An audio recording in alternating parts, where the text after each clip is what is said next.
Welcome back to the Grease Goblins Rereads channel. Today's video, we are hitting the last Tyrion chapter of A Clash of Kings. That sounds so sad, as he's been our main POV of the book. As we're getting into Tyrion 15, this chapter is very much just a what happened to finish out the Battle of the Blackwater, and in a lot of ways to set up the future for Tyrion. And there's a lot of interesting notes about this chapter in terms of what could possibly happen to Tyrion by the end of the story. If you want to look at a video I did on my main channel about Tyrion possibly losing his tongue and that being the big sour ending for him, a lot of foreshadowing in this chapter. If you're talking about the next book and foreshadowing everything that's to come there with Tyrion at his trial and being accused of killing Joffrey, a lot of that's going to stem from here. You see a lot of that foreshadowing and the things going on of how Tyrion, in a lot of ways, has lost his power, even if he doesn't fully grasp that in this chapter. So getting into page 701, Tyrion dreams of a cracked stone ceiling amid the smells of blood, excrement, and burnt flesh. The air is thick with smoke as men groan and whimper with occasional screams of pain. So obviously Tyrion is more or less around the injured, the dead of the Battle of the Blackwater. And the other part of this is, remember, this is a battlefield. People are not going to instantly know who Tyrion is. Like, yes, they do find him eventually because, well, he does have richer armor on, his size and his stature makes it a little bit more obvious to who he is. But if you're a regular soldier, if you're a lord, it's going to be a lot harder to actually find you amongst the dead and the dying. Well, you're just men. There's no way to really identify you that easily. So for instance, things like dog tags are great for identifying who somebody was if they died in a war or something like that. So for instance, with Tyrion, his face looks completely different now because he's had his whole face slashed. He doesn't even have really a nose at this point. And so George is doing the classic move where, yes, we've seen the battle. We've seen Sansa's side of things where now Tywin's getting all these honors and it makes the war look a lot less horrible. With Tyrion, it's George wrapping us back into how horrible this battle was on both sides of things, and Tyrion is, as of right now, if he doesn't get the proper medical help, dying.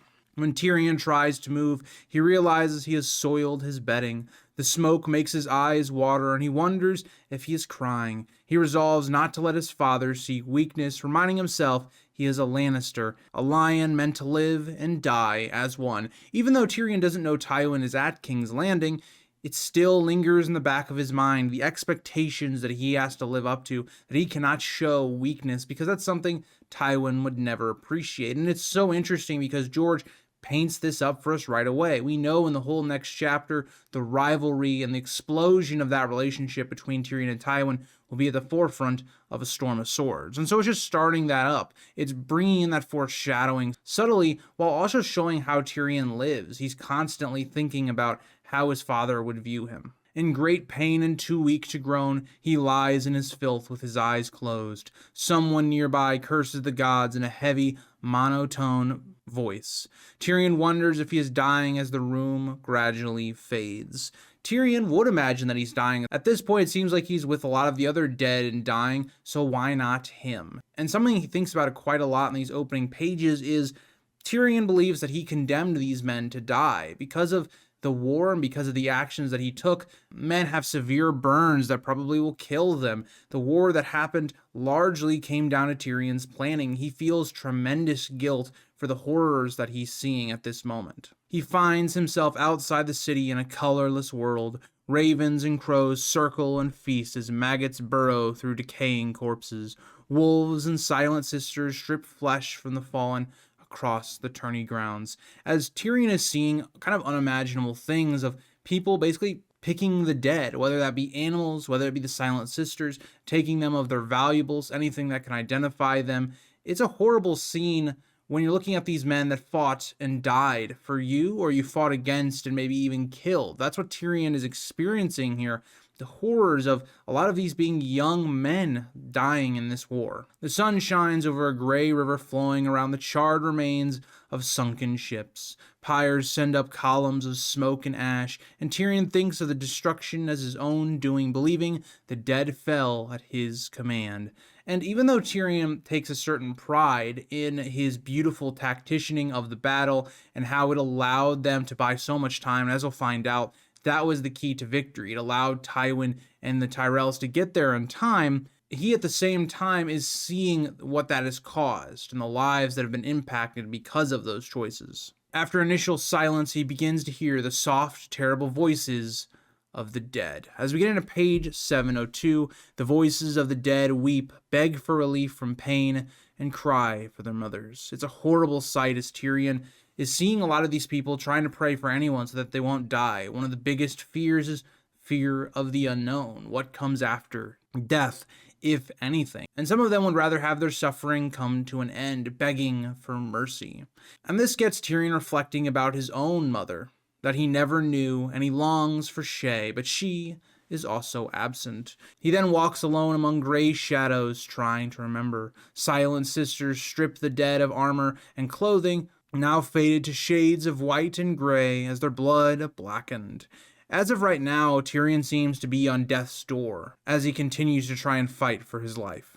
Naked corpses are carried to pyres while armor and garments are loaded into a white wagon drawn by black horses. It's very morbid, the idea that these living human beings that have had their lives destroyed much younger than they probably thought they would are just being thrown into this funeral pyre more or less, but all their valuables are being stripped of them and taken into carts to benefit someone else. It's crazy because it's kind of a reflection of the way war is. War is usually done for other people, the upper class, the people that are actually declaring war who usually don't fight. Now, it's interesting because here you kind of see the opposite. Tyrion is right there with his men. He was there fighting with them. He didn't declare war by any means, but he was the general, and he did go down with his men. The bodies are numerous and disfigured, their banners bearing black hearts, gray lions, dead flowers, and pale stags. All men from all armies gathered here as they're dying or dead. Their armor is broken and slashed from battle, and Tyrion wonders why he killed them, realizing he has forgotten the reason. Tyrion is not exactly even sure what's going on, but what he does know is, why did he do this? Why did so much pain and suffering come to so many because of his own actions or because of the things he was doing? Now, again, this is a tough approach for Tyrion to take because he's not responsible for Stannis wanting to take King's Landing and then him being in charge of defending it. He didn't start the war, but he does have to try and defend his family and do what he thinks is right, and that a lot of times leads to stuff like this. When he tries to speak to a silent sister, he discovers he has no mouth, his skin smooth and seamless. Terrified, he runs towards the city, believing he does not belong with the dead. And Tyrion's having a dream or a vision or whatnot, but the point of this is, and again, it leans itself really nicely into the idea that Tyrion is not going to have the ability to speak by the end of the story, is in this chapter where he's close to death. He's having these hallucinations or dreams that he can't speak. And there's going to be a little bit more to that as well as we go through the chapter.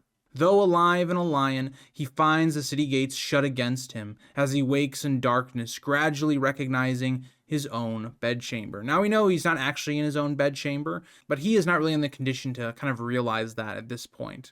He lies in a feather bed beneath furs and blankets, sweating with fever. Weak and in pain, he cannot lift his hand, and his head feels enormous and heavy. He struggles to recall how he returned, remembering fragments of the battle along the river and the bridge of ships. Tyrion is struggling through this, and I had COVID for the first time. This is a random tangent in the middle of this, guys. And I kind of relate to Tyrion here. When I had COVID, like the beginning of this year, kind of the end of last year, it was this feeling of you were never comfortable. Like if you're in bed and you have even one cover on, you're sweating, you feel like you're just boiling. You take the cover off and you maybe walk around, you are shivering cold. So that's kind of what Tyrion is experiencing here, where it's like nothing that he does makes him feel comfortable, where he's sweating, he has a headache, and he feels like he can't even lift it. He just feels so weak at this point. He remembers Sir Mandon Moore's attack, the knight's empty eyes, and the green wildfire. He starts to remember things that actually happened. He hasn't put it all together, but he's understanding why this is so fearful. A member of the Kingsguard attacked him, and he's not even sure if Mandon Moore is even alive or dead. Fear overwhelms him, and he loses control of his bladder again. He wishes to cry out for help, calling for Jaime, Shae, his mother, and even Tysha. As we get into page 703. And it's interesting to note because this perfectly represents the family dynamic of House Lannister. Tyrion doesn't think about calling to his father, he doesn't think about calling to his sister. He thinks of calling to the people closest to him, or at least the people he thinks are closest to him, which is interesting because Tyrion never knew his mother. Shay, that relationship is very odd, and it's not actually love or anything like that, at least on Shay's side of things. Jaime, obviously, is a brother that loves him, and they have a good relationship. But as we know in A Storm of Swords, that relationship's going to be fractured. And so Tysha is the only real innocent love that Tyrion has, actually family or not.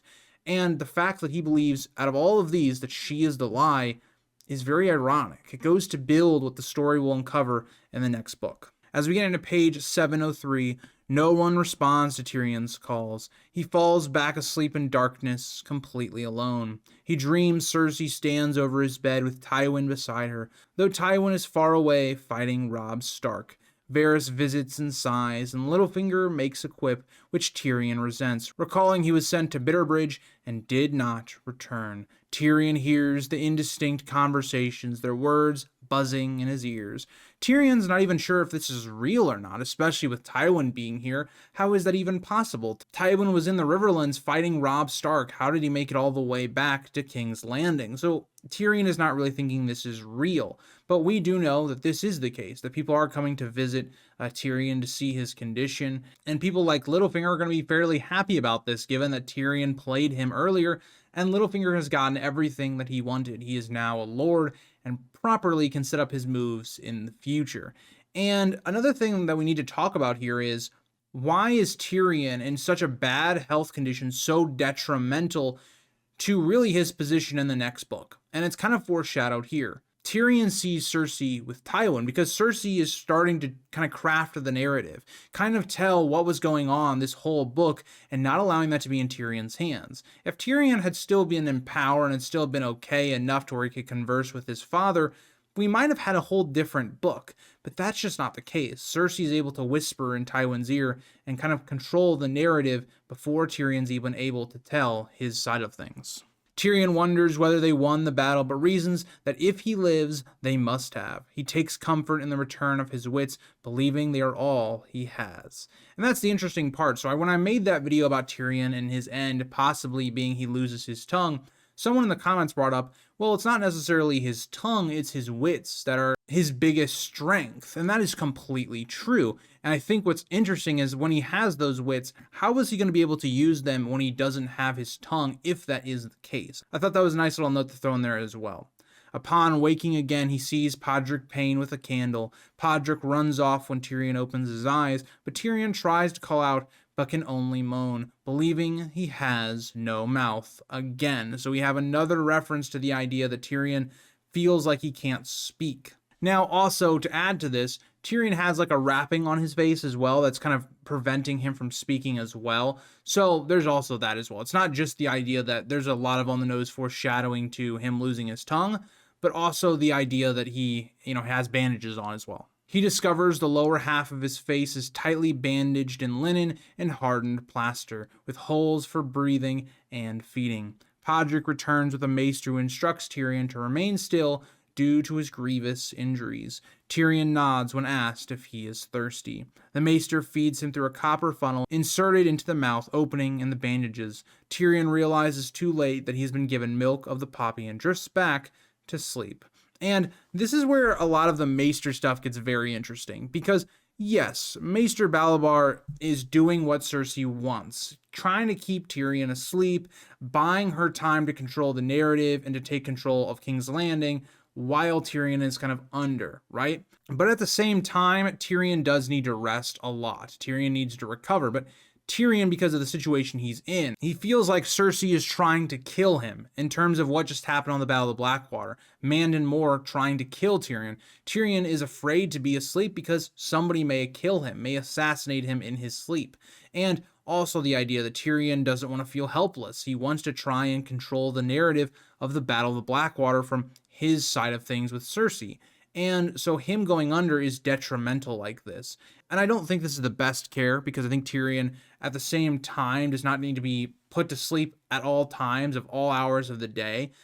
But yeah, so that's something Tyrion is going to have to figure out in this chapter. Tyrion dreams of a victory feast in a great hall where men hail him as a hero and Marillion sings of his deeds, and Tywin smiles approvingly.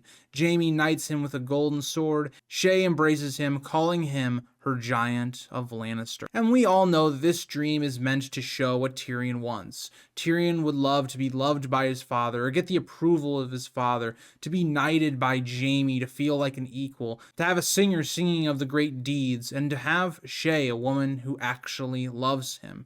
It's all the things that Tyrion wants, and it's the things that's going to motivate him going forward, needing this approval, needing love. The first chapter for A Storm of Swords with Tyrion is really going to exemplify that when he goes to talk with Tywin. And I think all this is really well done because it paints so much of why that betrayal or his trial in the next book hit so hard. It's because of moments like this, where throughout the first two books, we've come to understand what motivates Tyrion, what he really wants, and why he doesn't get it, and the things that drive him really insane. As we get into page 704, Tyrion wakes in darkness again in a cold, empty room with the drapes drawn. He senses something is wrong and realizes he is alone again. Attempting to sit up, he is overwhelmed by pain in his face, right side, and chest. He struggles to recall the battle again and recognizes Sir Mandon Moore tried to kill him. He acknowledges that the memory is real and not a dream. Because at this point, it kind of feels very reminiscent to Ned in his last chapter in A Game of Thrones. Ned almost got to this point where he couldn't figure out what was real and what was fake because of being in complete darkness, dreaming all of the time. And so when Varys comes to visit him, for instance, he's not even sure if Varys is real, if this is actually happening. So Tyrion is trying to decipher what is true and what is false. And so the Mandon Moore attack, he's realizing that was right and the implications that come with that. He wonders where Podrick Payne is, and Tyrion pulls down the bed hangings in an effort to see, becoming dizzy from the exertion. And also Tyrion is kind of, it feels like, in my opinion, trying to make a sound, trying to get somebody to come help him to kind of figure out what's going on. And so he's trying to make some sort of effort for someone to come in. He observes bare walls, a narrow window, a chest, his clothing, and his battered armor. He realizes he is not in his own bedchamber, nor the Tower of the Hand, concluding he has been moved and possibly left there to die. He gives up and closes his eyes again. So the problem Tyrion's running into again is, okay, Tywin is not here. There's no way he can be here. So why am I not in the Tower of the Hand? Has Cersei taken this opportunity to take control and to keep me under guard, to leave me here to die? What is she doing? And that is the point of Tyrion right now, is he does not know what is going on around him. He doesn't have any context. And so he's basically fighting to survive at this point. Feverish in the cold room, he drifts into another dream. He dreams of a small cottage by the sunset sea with cracked walls and an earthen floor. He recalls warmth there, even when the fire went out. He remembers playful exchanges about feeding the fire and having no servants with Tysha. In his dream with Tysha, he jokes the lazy servants are kissed at Casterly Rock rather than beaten. He describes kissing Tysha's fingers, wrists, elbows, ears, cheeks, nose, brow, hair, and lips as she laughs. Another dream that is supposed to signify what Tyrion wants. He wants to feel loved. He's remembering the happiest point he's ever felt. The one moment where he was truly, it feels like, unconditionally loved. And whether that be unconditional love from a family member in that regard, or even just true love, like romantic love,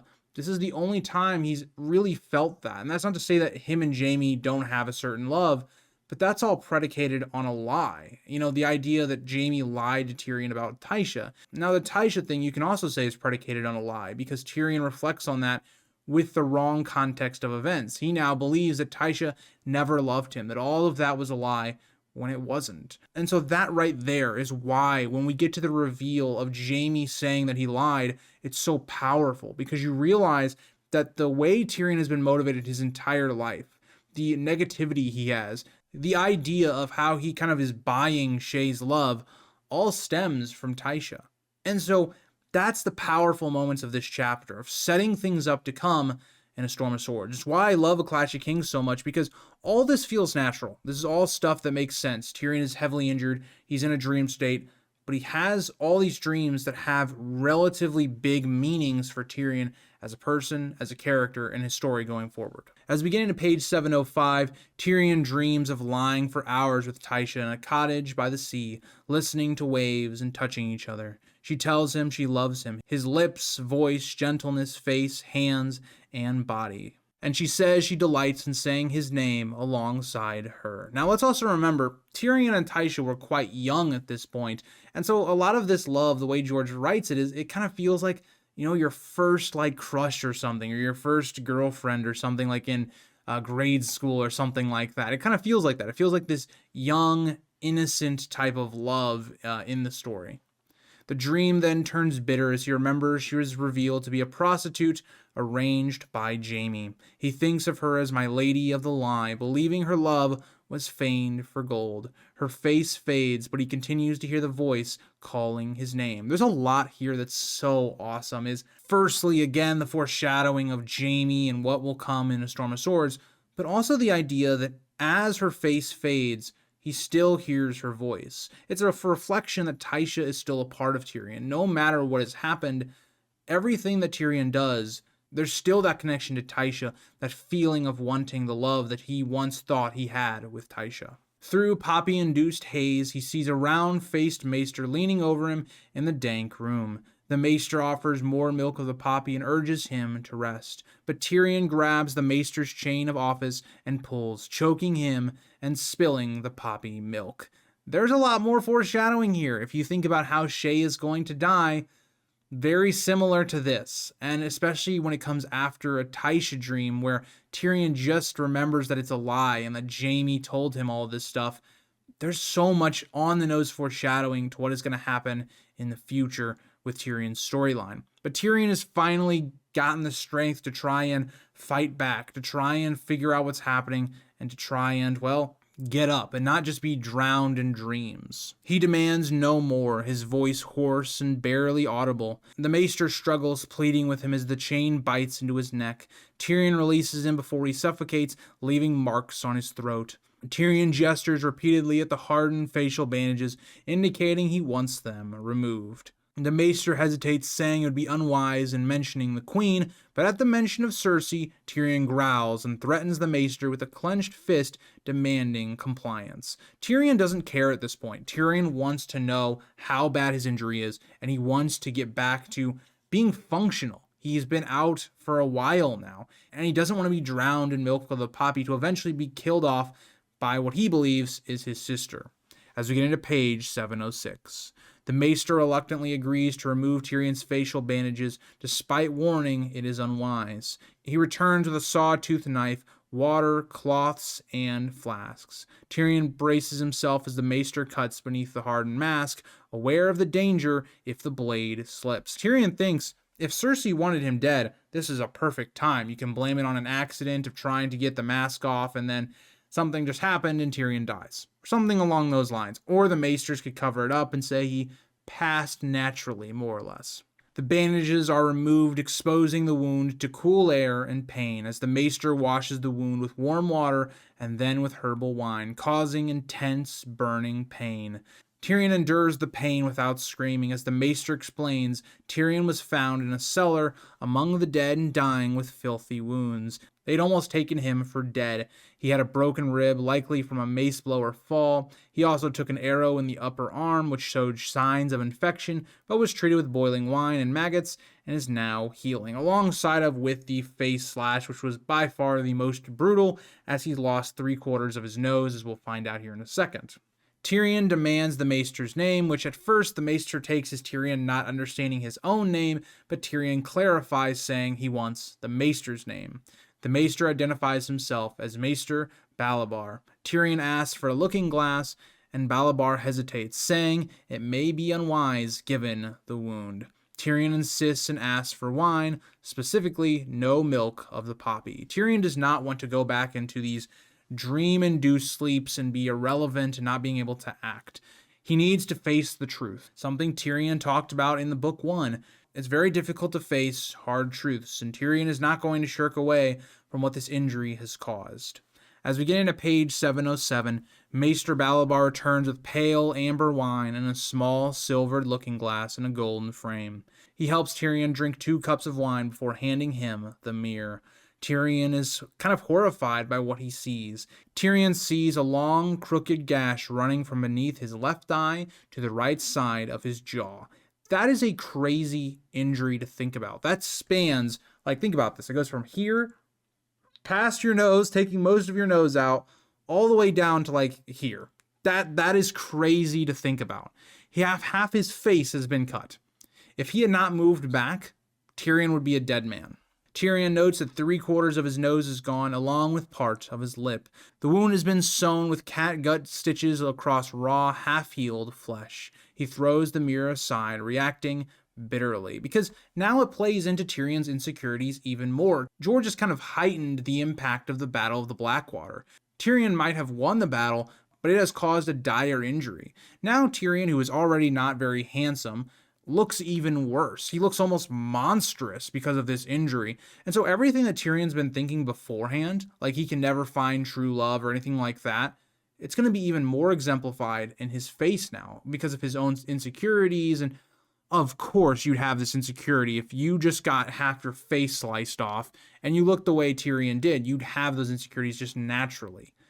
But it goes to show so much of what's going to play into the next book. So many people already viewed Tyrion as like this monster because of his own physical disabilities, whether that be his different eyes or whether that be his physical height. Now you add this in and you start to understand why nobody is on Tyrion's side, why so many people turn against him during the trial and the way he's viewed. Tyrion then remembers the bridge of boats, Sir Mandon's attack, and narrowly avoiding a fatal blow. Tyrion reflects that Sir Mandon's empty eyes concealed his intentions, making him the most dangerous in the Kingsguard. He suspects Cersei arranged for Sir Mandon to kill him during the battle. He touched his damaged face, thinking of it as another gift from his sister. The Maester warns, obviously, there will be a scar. Obviously, Tyrion doesn't have 3/4 of his nose. Thank you for the insight, Mr. Maester, which it seems like your only health care right now is milk of the poppy, so Maesters are very sus, guys. Let's just throw that out there like we always do.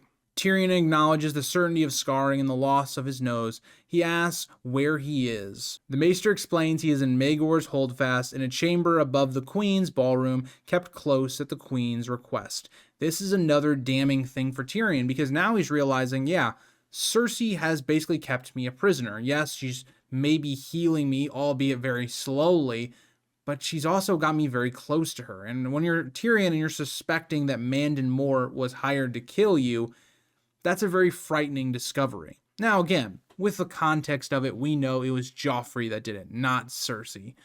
But still, if you're Tyrion, do you really think Joffrey would order Mandon Moore to kill you? I wouldn't in his circumstance. And so I think Tyrion is coming to the right rationale, albeit it's not the right answer. Tyrion orders to be returned to his own chambers. The Maester then informs him that the King's Hand now occupies those chambers. But Tyrion insists he is the King's Hand. He has been the entire book. So what is going on? He's growing confused and exhausted as he tries to speak. As we get into page 708, the hammer falls on Tyrion. Maester Balabar explains that Tyrion was near death and that Lord Tywin has assumed the duties of Hand of the King. Tywin arrived the night of the battle with Lord Tyrell, Sir Loras, and Littlefinger attacking Stannis from the rear and securing victory. But notice how Maester Balabar doesn't say anything of Tyrion's actions, that Tyrion was able to stall Stannis long enough for this to happen, or that Tyrion using his mountain clansmen effectively allowed Tywin to sneak up on Stannis.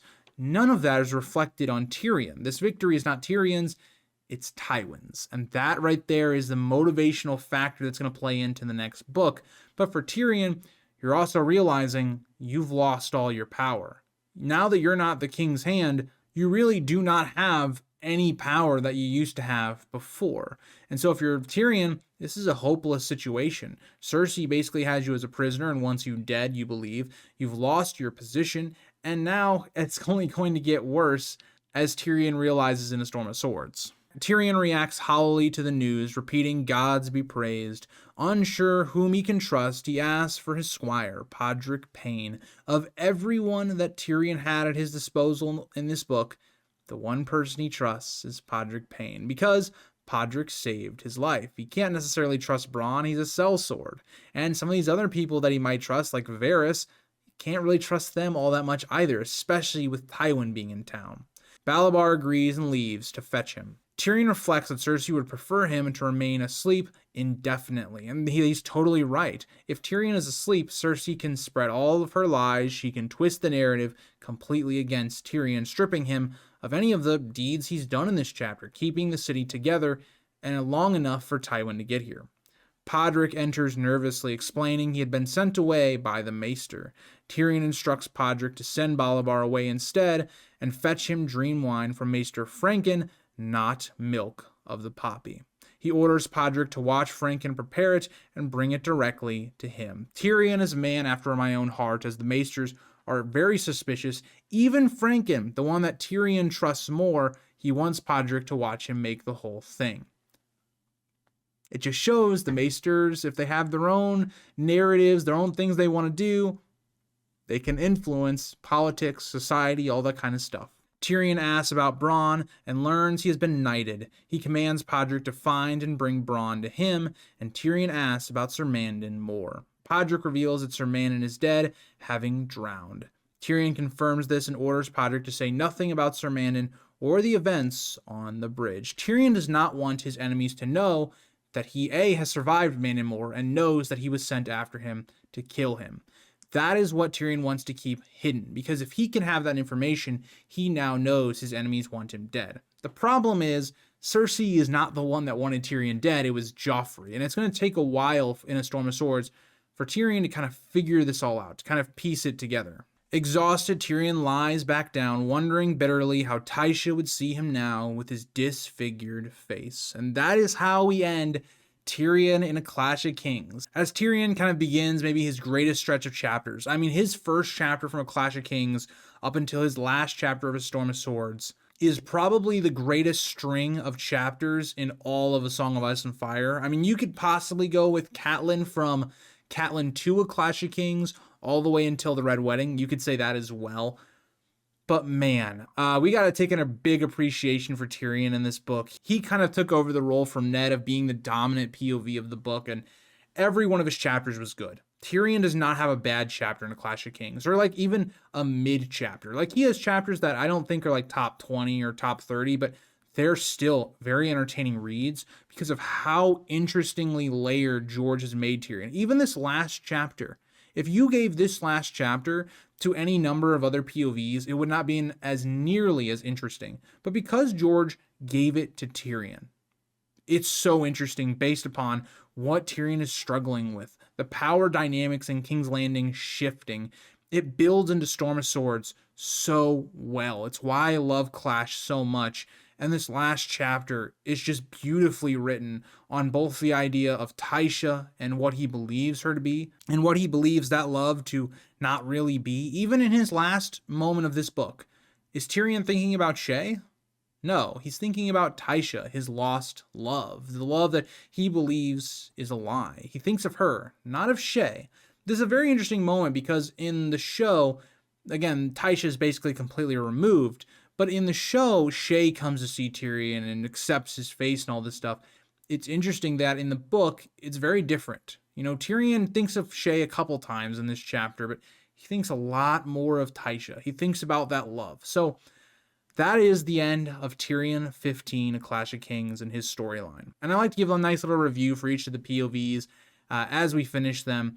And Tyrion, if he's not the best POV of this book, he's tied for first or maybe second. I've kind of been between him and Catelyn all book, and it's tough because Catelyn kind of disappears at the end of the book, and Tyrion never disappears. He's a very present POV in this book. But Tyrion's great. I mean, the political intrigue, the drama, the personality that George gives him. He's involved in the biggest plot of this book. He is, in a lot of ways, the main character of A Clash of Kings, right there with like the Stannis plotline that's happening.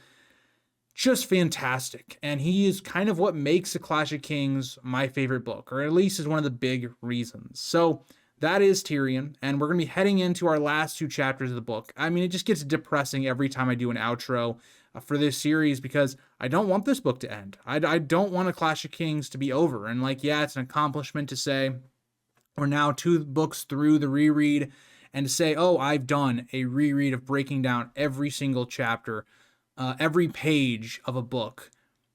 It also is sombering because we won't be talking about this book every week anymore. We'll be talking about, A Storm of Swords in the future, and I love that book as well. But yeah, so we'll hit Jon and we'll hit Bran and we'll be out of here. So thank you guys all for watching. I hope you guys have enjoyed this series as we're drawing to its close. But bye guys, and I'll see you guys in next week's video.